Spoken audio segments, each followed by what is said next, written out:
Hi hello welcome to our channel. This is Balakrishna. Hi YouTubers, కాస్త ఒళ్ళు దగ్గర పెట్టుకునే పరిస్థితి రాబోతుంది. ఎందుకంటే సోషల్ మీడియాలో యూట్యూబర్స్ కానీ ఇతరత్ర జర్నలిస్టులు ఎవరైతే ఉన్నారో వాళ్ళు సొంతంగా తమ ఛానల్స్ ఓపెన్ చేసుకొని తమ భావాన్ని వ్యక్తపరిచేందుకు ఒక వేదికగా దీన్ని ఎంచుకున్నారు. చాలా మంచి విషయాలే ఇందులో వస్తున్నాయి, కానీ మరికొన్ని చోట్ల ఇవి చాలా ప్రమాదానికి దారితీస్తున్నాయి అనమాట. కొన్ని విపత్తులకు ఇవి దారితీస్తున్న క్రమంలో ముఖ్యంగా మన దేశంలో ఇప్పటికే కొన్ని ఛానల్స్ బ్యాన్ చేసినప్పటికీ రీసెంట్గా పాకిస్తాన్లో అంతర్గత సమస్యల కారణంగా దాదాపు 8 యూట్యూబ్ ఛానల్స్ మీద కేసు పెట్టి అందులో కూడా పనిచేస్తున్న వాళ్ళతో సీనియర్ జర్నలిస్ట్ వాళ్ళందరినీ కూడా తీసుకెళ్లి జైలులో వేసి వాళ్ళకి యావజ్జీవ కారాగార శిక్షలు ఇవన్నీ విధించడానికి పాకిస్తాన్ గూఢచార వ్యవస్థ సమాచారంతో వీళ్ళు దేశానికి అంటే దేశ సౌభ్రాతృత్వానికి కానీ దేశ భద్రతకి కానీ ప్రమాదం వాటిలాగా వీళ్ళ వీడియోస్ ఉంటున్నాయని చెప్పేసి వాళ్ళందరినీ కూడా అరెస్ట్ చేయడం జరిగింది. ఆ యూట్యూబర్స్ ప్రస్తుతం జైళ్లలో కటకటాలు లెక్క పెడుతున్నారు. ఈ క్రమంలో ఇక్కడ మనం చెప్పొచ్చేది ఏంటంటే, మనకు తెలిసిన సమాచారం ఏదైతే ఉందో అది చట్ట పరిధిలో ఉందా లేక దేశానికి ఏమైనా ఇబ్బంది కలిగించే విధంగా ఉందా. ఇవాళ చూస్తే మనము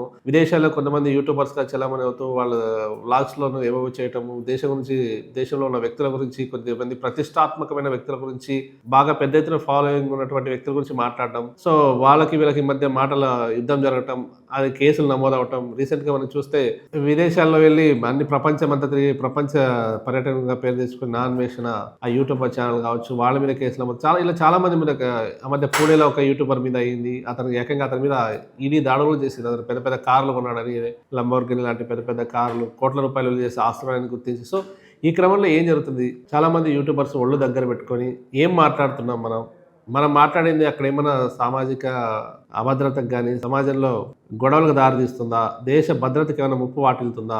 ఈ క్రమంలో చాలా ఒళ్ళు దగ్గర పెట్టుకొని నాలుగు అదుపులో పెట్టుకొని మాట్లాడే పరిస్థితి ఉంది. ఎటు పడితే అని మాట్లాడితే ఇక ఈ ప్రభుత్వం కూడా, భారతదేశ ప్రభుత్వం కూడా ఒక కన్ను కాదు 2 కళ్ళు వేసింది. సోషల్ మీడియా విశృంఖలతను ఆపేందుకు భారతదేశం సన్నద్ధంగా ఉంది. సో తస్మాత్ జాగ్రత్త. యూట్యూబర్స్ ఒళ్ళు దగ్గర పెట్టుకొని వీడియోస్ చేయండి, పనికొచ్చే వీడియోస్ చేయండి, చెత్తను తీసుకొచ్చి ప్రజల ముందు వేయకండి.